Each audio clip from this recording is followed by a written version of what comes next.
بسم اللہ الرحمن الرحیم۔ عزیز طالبات، آج ہمارا موضوع گفتگو ہے مولانا حسرت موہانی، اور پہلے تھوڑا سا تعارف کرا دیتا ہوں جی میں نے یہاں لکھا ہے۔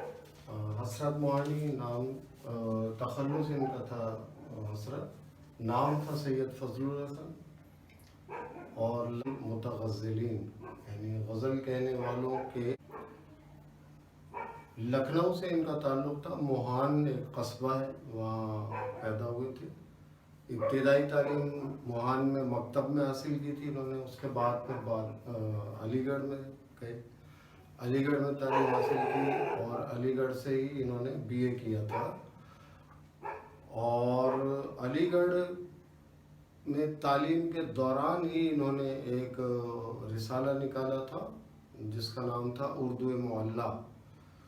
یہ رسالہ تھا، اور یہ ادبی رسالہ تھا، لیکن یہ کہ اس میں اور مضامین جو شائع ہوتے تھے اس پر جو ہے حکومت پر تنقید بھی ہوتی تھی، تو بعض اوقات ایسا بھی ہوا کہ ان کو اس کا پاداش میں رسالہ بند بھی ہوا، ان کو جیل بھی جانا پڑا، سزا بھی ہوئی، چکی پیسنے کی سزا بھی بھگتنی پڑی۔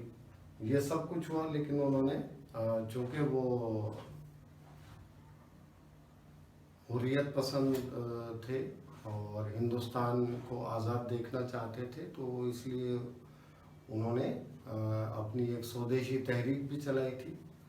سودیشی تحریک جو ہے آپ نے پاکستان اسٹڈیز میں ہو سکتا ہے 9th میں پڑھا ہو، یا آئندہ 2nd ایئر میں پڑھنا پڑے آپ کو، جس میں یہ بنیادی مقصد اس تحریک کا یہ تھا کہ ہم اپنے ہی ملک کی بنی ہوئی اشیاء کو استعمال کریں، بجائے اس کے کہ ہم غیر ملکی اشیاء منگوائیں، ان پر اتنا زر مبادلہ خرچ کریں۔ تو یہ تھا ان کا مقصد کہ ہماری ہندوستان کی اپنی جو چیزیں ہم وہ خریدیں، وہ استعمال کریں۔ تو وہ سودیشی تحریک جو چلی، اس کے بنیاد پر انہوں نے اپنا ایک اسٹور بھی کھولا، اس کا نام تھا سودیشی اسٹور۔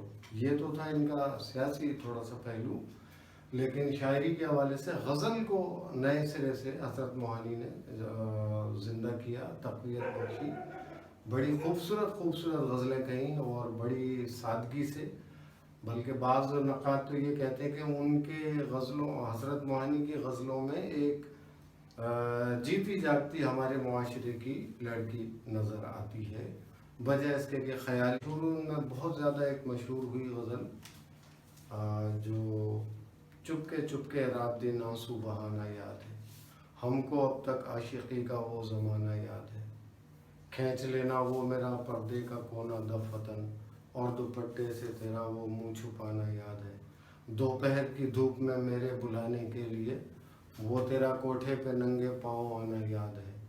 یہ اس کے چند اشعار ہیں، انہیں سب طویل غزل ہے یہ حسرت موہانی کی۔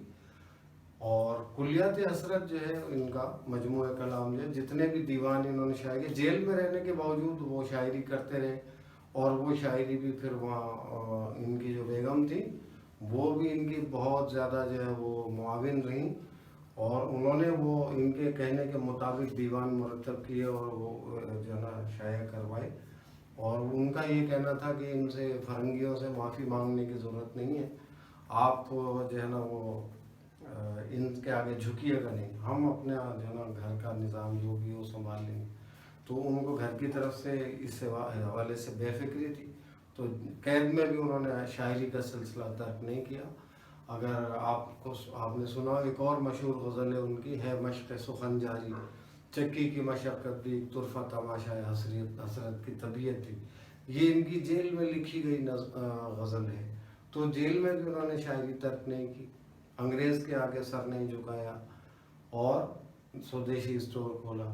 جو کلیات ان کا شائع ہوا وہ تقریباً 7000 اشعار ہیں اس میں، کلیات حسرت میں۔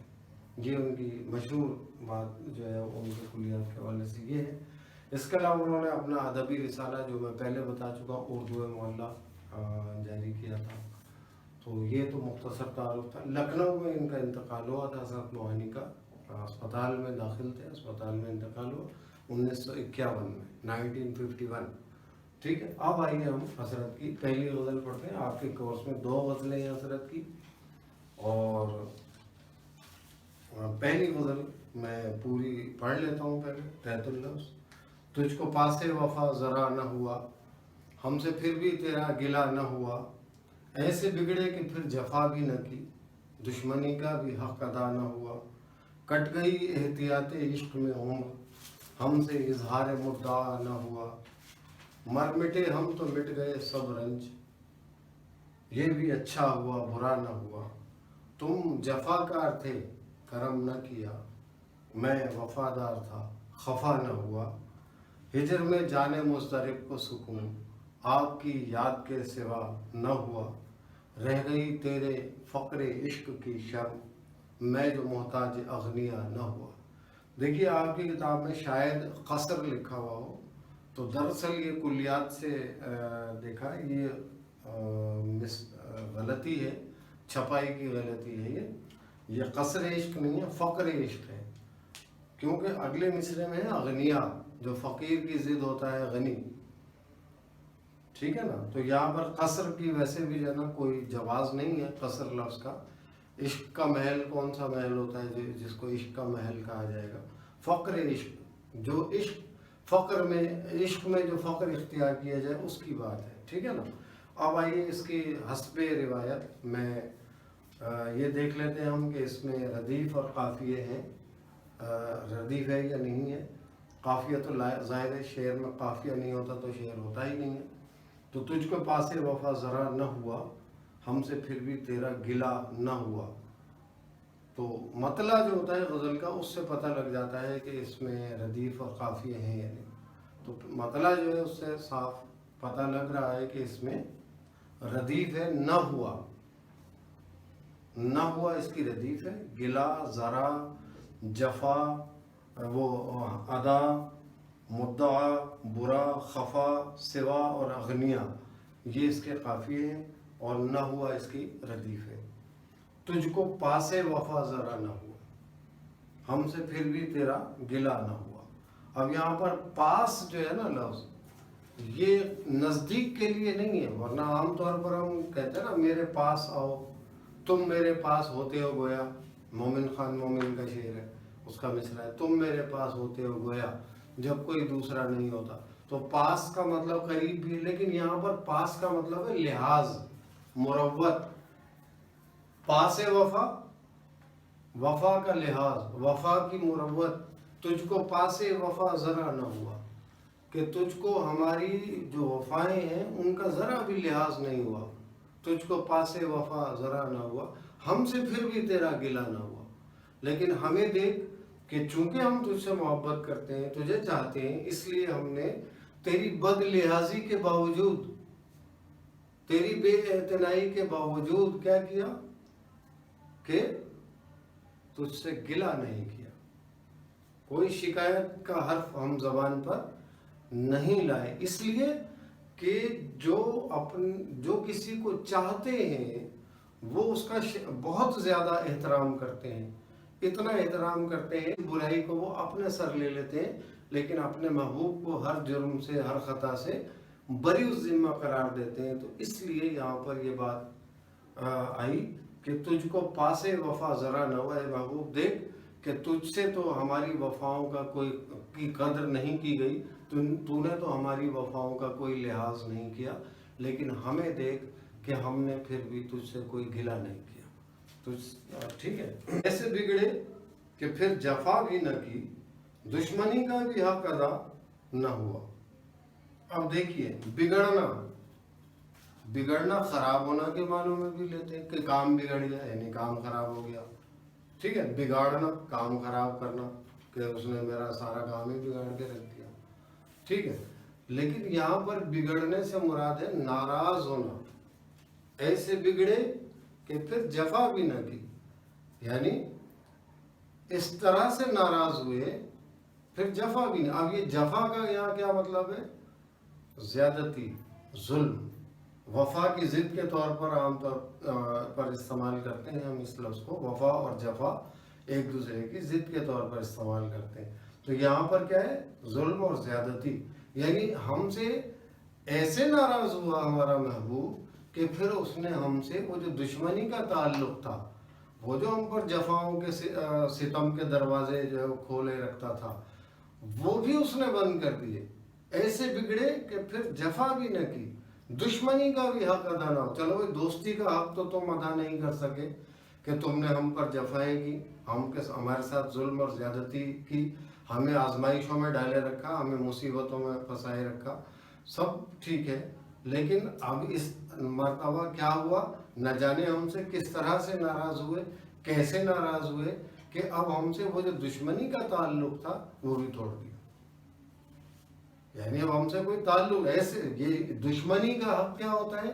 دشمنی کا حق یہ ہے کہ اپنے دشمن کو ہر وقت اپنی نظر میں رکھا جائے، اپنے دشمن کی ہر وقت خبر لی جائے، اس کی چالاکیاں، اس کی جو سازشیں ہیں ان کی خبر رکھی جائے، تاکہ دشمن کے حملے سے محفوظ رہا جا سکے.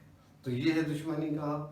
تو کہیں کہ دشمنی کا حق بھی ادا نہیں کیا کہ چلو بھائی محبت کی نظر تو گئی ایک طرف، نہ ڈالی تم نے ہم پر محبت کی کوئی نظر، لیکن پھر تم نے ہم سے دشمنی کا بھی تعلق نہیں نبھایا. دشمنی کا ہی تعلق نبھا لیتے کم از کم. تو اس بہانے تم ہم پر جو ظلم و ستم کرتے تو ہم کم از کم اسی بہانے تم سے ہمارا کوئی تعلق رہتا، لیکن تم نے تو وہ بھی نہیں کیا.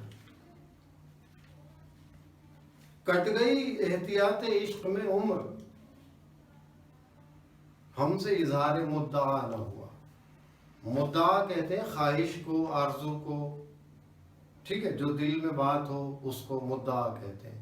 عام طور پر لوگ اس کو مدعا کہتے ہیں، الف عین کے بغیر. مدعا، میں مدعے کی بات کرو، یعنی تمہارا جو مطلب ہے اس کی بات کرو، مطلب کی بات کرو. لیکن یہ صحیح لفظ ہے مدعا. اظہار مدعا یعنی اپنے دل میں جو کچھ ہے اس کا اظہار. ٹھیک ہے. اب کٹ گئی احتیاط عشق میں عمر. احتیاط کیا ہوتی ہے کہ کہیں اگر ہم کسی راستے پر چل رہے ہیں تو چلتے وقت ہمیں یہ خیال رکھنا ضروری ہے کہ کسی کو ہم سے کوئی غضب نہ پہنچے، ہم کسی کو ٹکر نہ مار دیں. ٹھیک ہے، یہ ہوتی ہے احتیاط. گاڑی ہم چلا رہے ہیں تو ہم اتنی احتیاط سے چلائیں کہ بھائی کسی دوسرے کو تکلیف نہ ہو. پتہ چلا کہ ہمارے گاڑی چلانے سے وہ ایک دم گھبرا کے کہیں جا کر دے مارے گاڑی کو.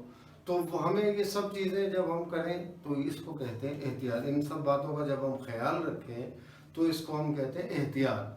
کٹ گئی احتیاط عشق میں عمر، ہم نے اپنے عشق کا، یعنی احتیاط کیا ہے کہ ہم نے اپنے عشق کا اظہار نہیں کیا کھل کر. وجہ کہ اگر ہم اپنے عشق کا کھل کر اظہار کرتے تو کیا خطرہ تھا کہ ہمیں اپنے محبوب کی بدنامی کا اندیشہ تھا. اور ایک سچا عاشق یہ کبھی نہیں چاہے گا کہ اس کا محبوب اس کے نام کے ساتھ اسے بدنامی کا داغ لگے. اس لیے ہم نے کیا کیا، اپنے عشق کو اپنے تک محدود رکھا، احتیاط کی، اور اپنے دل کی بات تم سے نہیں بیان کی. کہ ہمارے دل کی بات بیان کرنے میں ہمیں یہ اندیشہ تھا کہ کہیں دوسروں کو خبر نہ لگ جائے اور بلا وجہ ہمارا محبوب بدنام ہو. کیوں کہ جو حقیقی عاشق ہوتا ہے وہ اپنے محبوب کی طرف کوئی انگلی اٹھتے ہوئے نہیں دیکھ سکتا. اس لیے ہم نے کیا کیا، اپنے مدعا کا اظہار تک نہیں کیا. ہم نے اس عشق میں اتنی احتیاط کی. میر تقی میر کا شعر ہے اسی موضوع سے متعلق، ہمیں عشق میں میر چپ لگ گئی ہے، ہمیں عشق میں میر چپ لگ گئی ہے، نہ شکوہ شکایت نہ حرف و حکایت. ہمیں عشق میں میر چپ لگ گئی ہے، نہ شکوہ شکایت نہ حرف و حکایت. مر مٹے ہم تو مٹ گئے سب رنج، یہ بھی اچھا ہوا برا نہ ہوا. مر مٹے ہم تو مٹ گئے سب رنج. اب دیکھیے ہماری جتنی بھی کشاکش زندگی میں، جتنی بھی مشقت، جیسی بھی زندگی گزرے، بالآخر ایک وقت آتا ہے کہ ہم موت کا شکار ہوتے ہیں، اور پھر موت کے ساتھ ہی وہ جو زندگی کی مصیبتوں کا دروازہ ہے وہ بند ہو جاتا ہے. یہ الگ بحث ہے کہ مرنے کے بعد انسان کے ساتھ کیا ہوتا ہے، اور وہ عقائد کی بات یہاں پر نہیں ہے.